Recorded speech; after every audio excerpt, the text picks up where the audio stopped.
نوروز هات ديسا وقهر صال كلي القلابين دس فكر بوهار نوروز هات ديسا وقهر صال كلي القلابين دس فكر بوهار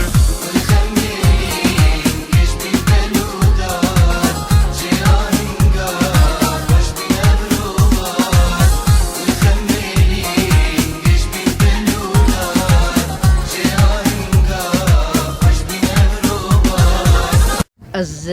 بری گشتی جژنا مسعود برزانی و پیشمرگی گشا پیروز دکم و با عیدانی روز دیم پی ایشالله سال خوش ببه و الحمدلله سال خوش و ایشالله پیش کتن سال چی ببه و خوشتر ببه و ایشالله کردستانا بدجی چی ببه کردستانا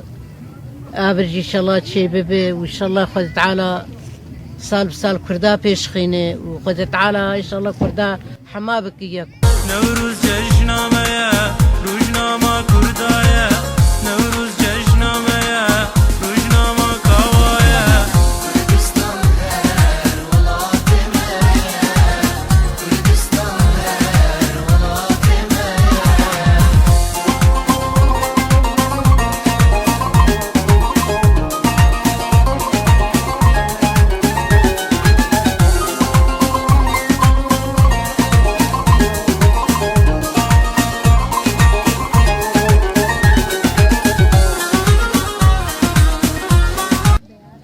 نوروز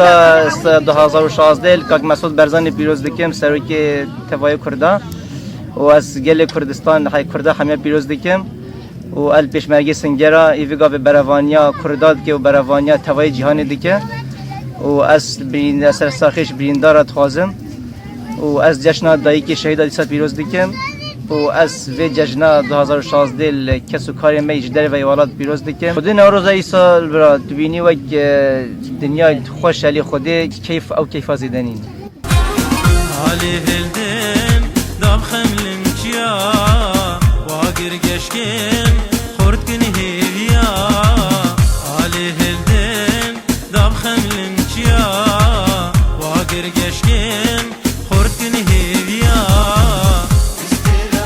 ججنا هوا تبا پیروز دکن ججنا سروک مسعود اول شی پیروز دکن و ملاتی کرد تبا ججنا پیشمرگی می روش آوا حموا امت پیروز دکن و لی خودی امت حسن قلقی بغریبیه انه اهل محامی تونا اوروبا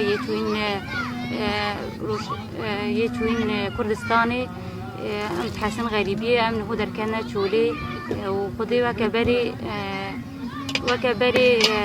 فرقات أو نمانة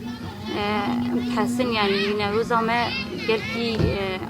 تبكينا كي نوروز قال كي خوشة بس أم تحسن بغريبية